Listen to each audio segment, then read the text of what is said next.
Good morning dear students. तो हम लोग पढ़ रहे थे sexual reproduction in flowering plant, पुष्पीय पादपों में लैंगिक जन्म, अध्याय 2।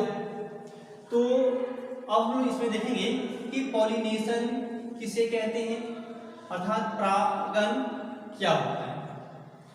तो पुष्प में पाए जाने वाले जो प्राथमिक जनन अंग अर्थात जो नर जनन अंग होते हैं जिसे पुंकेसर कहते हैं, एंडोसियम,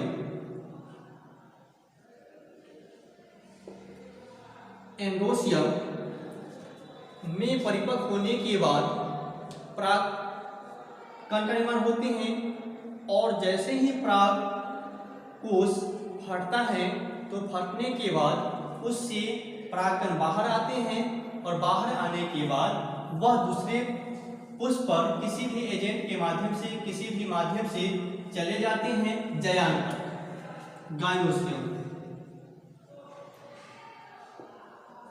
गाइनोसियम तक चले जाते हैं। इस प्रकार से परागकण को एंडोसियम से गाइनोसियम तक, पुंकेसर से स्त्रीकेसर तक पहुंचने की जो क्रिया है परागण कहलाती है।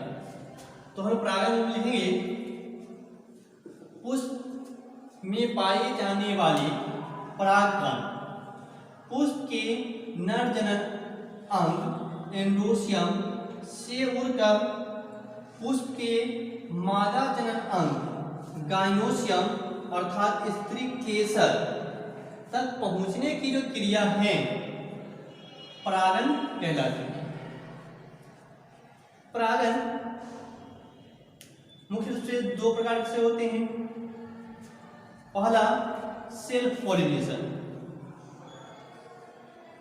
सेल्फ पॉलिनेशन,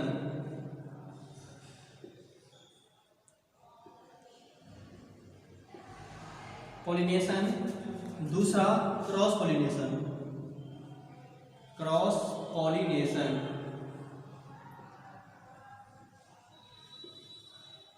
स्वपरागण और परपरागण। अब स्वपरागण क्या है कि वैसे परागण जिसमें एक ही पुष्प के अंदर पाए जाने वाले नर जनन अंग एंडोसियम से परागकण उड़कर उसी पुष्प के मादा जनन अंग गाइनोसियम तक पहुंचने की जो क्रिया है उसे स्वपरागण कहते हैं। दूसरा परपरागण। परपरागण में क्या होता है कि वैसे परागण जिसमें परागकण एक पुष्प के एंडोसियम पुंकेसर से उड़कर किसी दूसरे पुष्प या दूसरे पौधे के पुष्प पर जाकर गिरने की क्रिया क्रॉस पॉलिनेशन कहलाती है। तो इसे हम लोग डायग्राम के माध्यम से समझते हैं कि पॉलिनेशन कैसे होता है, स्वपरागण और परपरागण।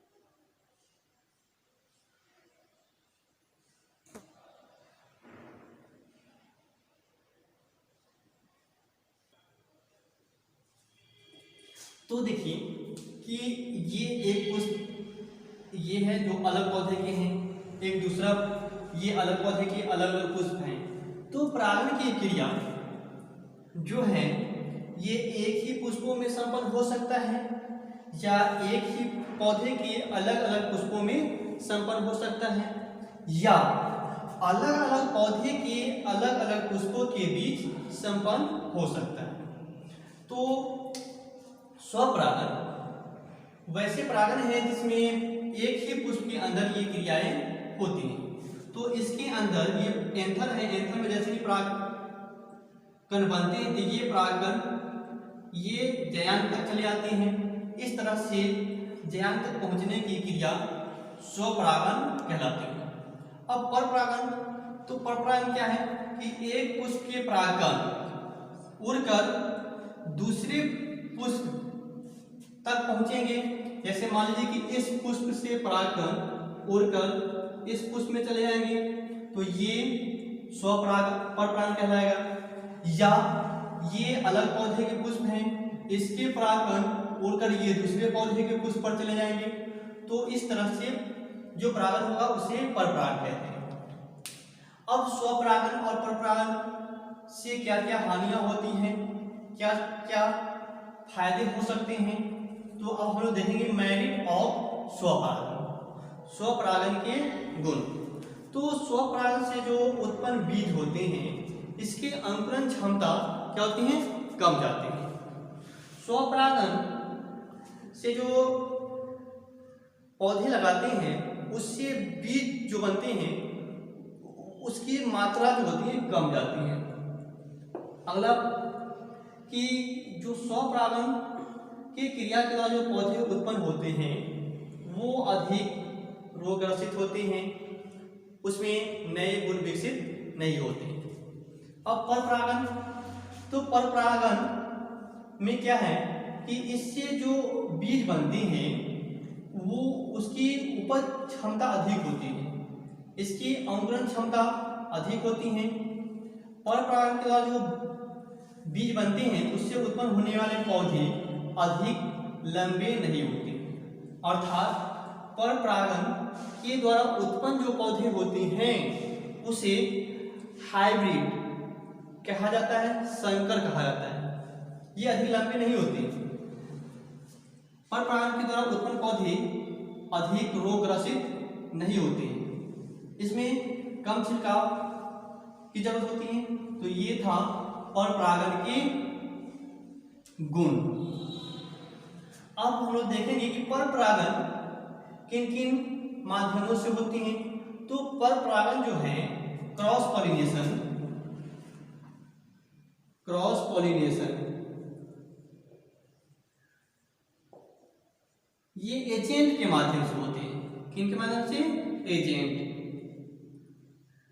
एजेंट। तो ये एजेंट कारक हवा हो सकता है, जल हो सकता है, हम और आप हो सकते हैं, या जानवर हो सकता है, घोंघा हो सकता है। तो इसके आधार पर क्रॉस पॉलिनेशन को अनेक भागों में विभाजित किया गया, बांटा गया है। तो इसमें सबसे पहला हम लोग देखेंगे एनीमोफिली। एनीमोफिली वैसे परागण हैं जो हवा के माध्यम से होता है। एनीमोफिली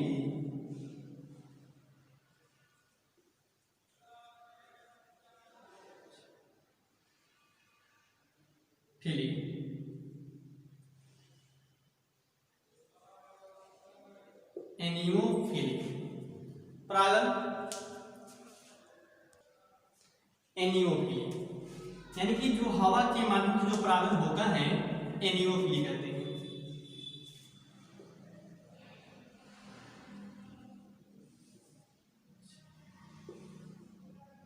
एनीमोफिली हवा के माध्यम से जो परागण होता है एनीमोफिली कहलाता है, बाय एयर।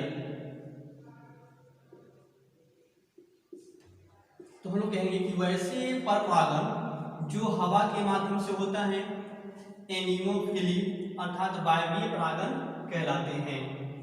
दूसरा हाइड्रोफिली।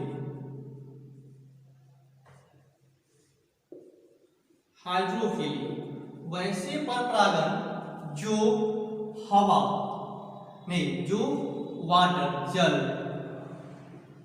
जल के द्वारा होता है उसे हाइड्रोफिली कहते हैं। तीसरा जूफिली। वैसे परपरागण जो जानवर के द्वारा होते हैं, जैसे एक जानवर आया और इस फूल को खाया, तो खाने के क्रम में इसके जो परागण होते हैं उसमें चिपक जाते हैं, या इस फूल के हिलने से परागण उड़ के दूसरे पुष्प पर चले जाते हैं। तो इस तरह से जानवर के द्वारा परागण होता है। अगला एटमोफिली।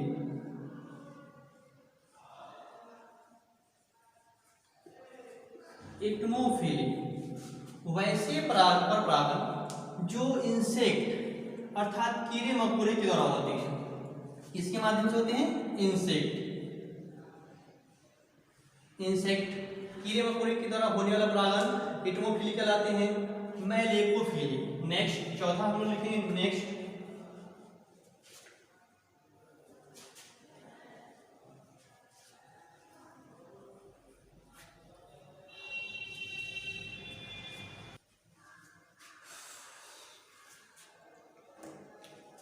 मैलेकोफिली।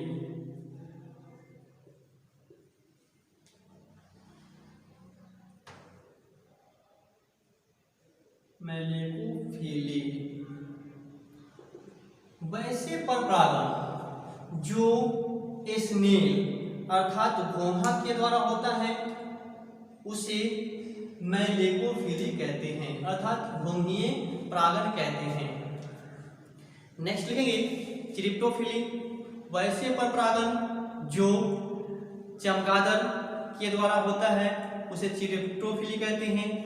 नेक्स्ट ऑर्निथोफिली, वैसे परपरागण जो बर्ड अर्थात पक्षी के द्वारा होता है ऑर्निथोफिली कहलाता है।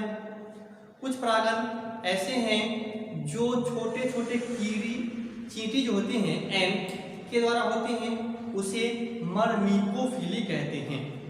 तो ये था हमारा परपरागण के प्रकार।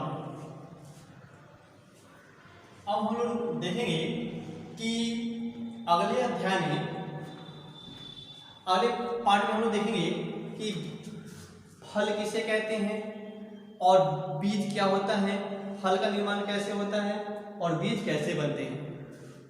Good bye.